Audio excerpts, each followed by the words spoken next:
बच्चों Bohr model चल रहा था और बोर मॉडल के अंदर आज पार्ट नंबर 3 है। पहले पार्ट में बोर मॉडल की परिकल्पनाएं पढ़ी थी 4।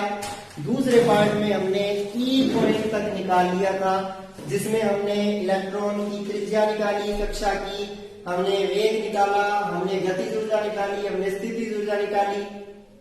ये हो गया था। उसके बाद आज करेंगे कुल ऊर्जा। कुल ऊर्जा ई क्या होती है? गतिज ऊर्जा के प्लस स्थितिज ऊर्जा यू।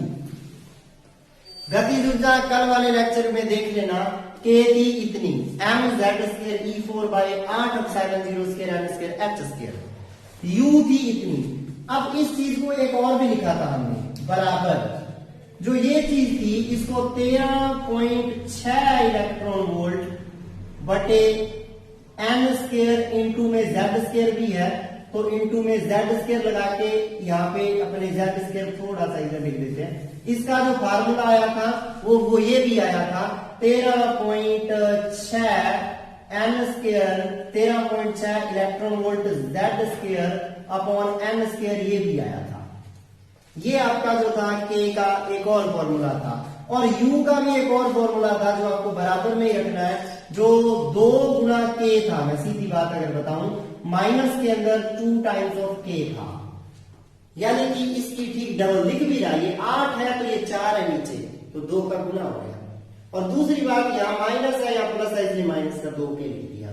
सारी चीज को दिमाग में रखना, अपने यूज करेंगे जब, तो हम क्या करते हैं, अतः ई निकाल लेते हैं। ई सीधी सी बात है, दोनों को जोड़ दूंगा, mz² e4 by 8 epsilon 0 square n square h square, n और h को मिक्स नहीं करना, z² e4 upon 4 epsilon 0 square n square h square. जब सॉल्व करते हैं तो देखिए सारा कॉमन आएगा, बचेगा 1/8 माइनस 1/4, वो बच जाएगा माइनस का 1/8। जब सारा कॉमन लोगे, mz² e4 by 4 epsilon 0 square n square h square common, तो बचेगा हाफ -1, और हाफ -1 हाफ होता है, हाफ फिर इससे मल्टीप्लाई होगा, माइनस का mz² e4 upon 8 epsilon 0 square n square h square. और इस चीज को मैं लिख सकता हूं, ये चीज देखिए एज इट इज यही है, बस आगे माइनस है, ये है माइनस, ये आ जाएगा माइनस का 13.6, ये सेम आ जाएगा इलेक्ट्रॉन वोल्ट z स्क्वायर बटे n स्क्वायर। ये फार्मूला ई का, ये फॉर्मूला ज्यादा इंपॉर्टेंट है, -13.6 वाला, इसके न्यूमेरिकल आते हैं बहुत बार। ये आपके लिए क्या है, बहुत जरूरी फॉर्मूला है, और क्वेश्चन भी पेपर में बहुत बार इसमें से आए हैं जो आपको ध्यान रखने हैं। 2014 के अंदर एक क्वेश्चन आया था, अगर आप ध्यान दो तो क्वेश्चन के ऊपर बहुत ही आसान था। क्वेश्चन में उसने क्या कहा कि एक अपने पास इलेक्ट्रॉन है, एक इलेक्ट्रॉन की एक इलेक्ट्रॉन की हाइड्रोजन कक्षा में, हाइड्रोजन की कक्षा के अंदर एक इलेक्ट्रॉन है, हाइड्रोजन की कक्षा में कुल ऊर्जा, अब ध्यान दो, उसने कुल ऊर्जा दी है बेटा, कुल ऊर्जा -13.6 इलेक्ट्रॉन वोल्ट है। उसकी इस कक्षा में गतिज ऊर्जा व स्थितिज ऊर्जा ज्ञात करो। गतिज ऊर्जा व स्थितिज ऊर्जा ज्ञात करो। क्वेश्चन बड़ा आसान है, उसने कुल ऊर्जा दे दी मेरे को, और है भी हाइड्रोजन, तो सबसे पहला काम, हाइड्रोजन के लिए Z कितना होता है, 1 होता है, आपको पता है। पहला काम यही है, हाइड्रोजन के लिए Z 1 होता है।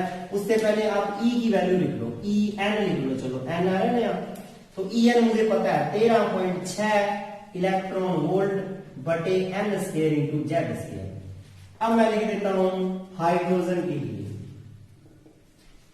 और हाइड्रोजन के लिए बेटा पता है मेरे को z का मान 1 होता है, z को 1 रख दीजिए, En आ गया माइनस का 13.6 इलेक्ट्रॉन वोल्ट बटे n स्क्वायर। अब देखिए प्रथम कक्षा की ऊर्जा, पहली कक्षा की ऊर्जा कोई पूछे तो n का मान 1 हो जाएगा, n को 1 रख दीजिए, E1 आ गया माइनस का 13.6 इलेक्ट्रॉन वोल्ट, आ गया ना, जो n को 1 रखा। इसका मतलब ये जो ऊर्जा क्वेश्चन में दे रखी है, ये प्रथम कक्षा की ऊर्जा है। द्वितीय कक्षा की ऊर्जा निकालते, n को क्या रख देते, 2, तो 2 का स्क्वायर 4 हो जाता, आ जाता -3.4। तीसरी कक्षा 3 9 का भाग दे देते आ जाता -1.52 इलेक्ट्रॉन वोल्ट या 51। एन को रख देते 4। चौथी कक्षा याद रखने हैं ये सारे, जैसे मैंने बता रहा हूं ना, जैसे जैसे याद कर रखे मैंने वैसे याद रखने हैं आपको भी। चौथी कक्षा के लिए 0.85, अगले के लिए -0.34, ये चलता रहता है। आगे बढ़ाएंगे लेवल। तो E1 को आपने, ये आपके सामने प्रकट हो गया, इसका मतलब n का मान 1 है इसके लिए, यही मतलब हुआ। इसका मतलब ये हो गया, आता है इलेक्ट्रॉन हाइड्रोजन परमाणु की प्रथम कक्षा में है, प्रथम कक्षा में। ये पता चल गया मुझे कि पहली कक्षा में बैठा है।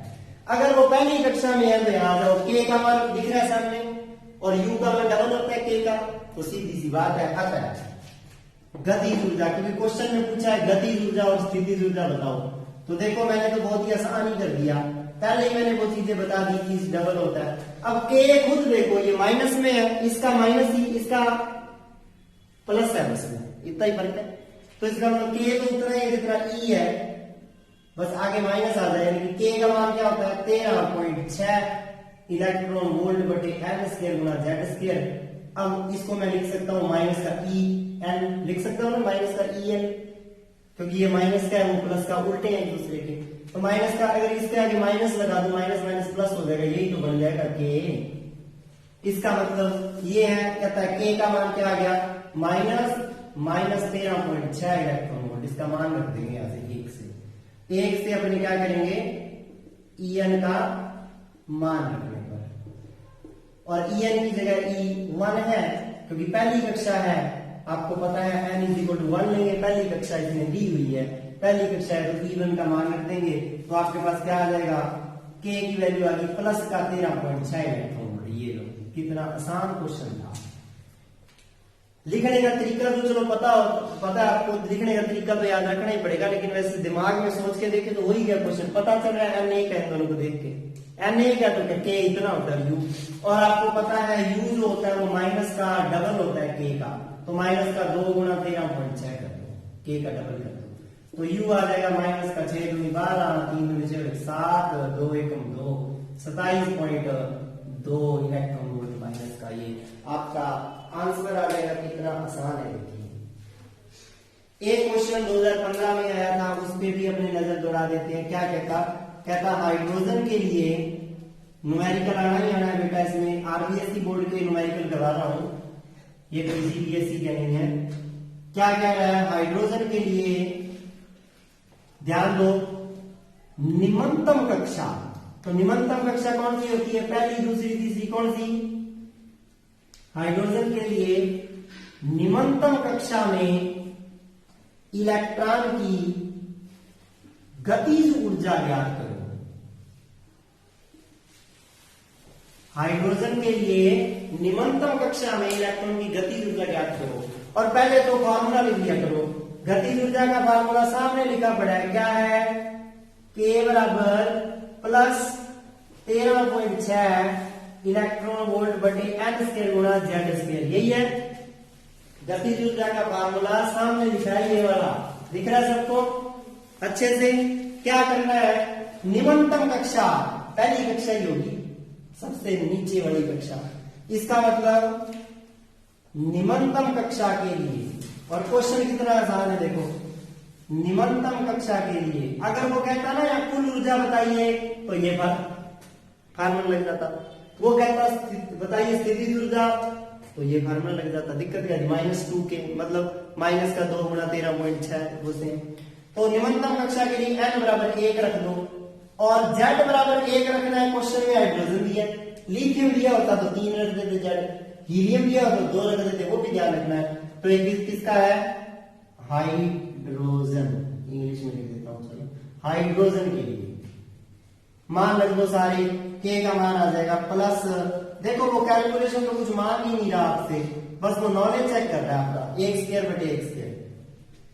अब मजाक वाली बात है, 1 स्क्वायर से 1 स्क्वायर कट जाएगा, ठीक है, तो आ जाएगा 13.6। उत्तर हमेशा इलेक्ट्रॉन वोल्ट में आएगा, मात्रक लगाना नहीं भूलना, फार्मूलों में भी इलेक्ट्रॉन वोल्ट लगाते रहना। ये 2 क्वेश्चन जो आपके आरबीएससी बोर्ड में पिछले आए थे वो मैंने करवाए। क्वेश्चन तो बहुत आए हैं, वो भी हम निकालेंगे। ठीक है, तो ये जो है आसान है, इसको हम स्क्रीनशॉट ले लेंगे।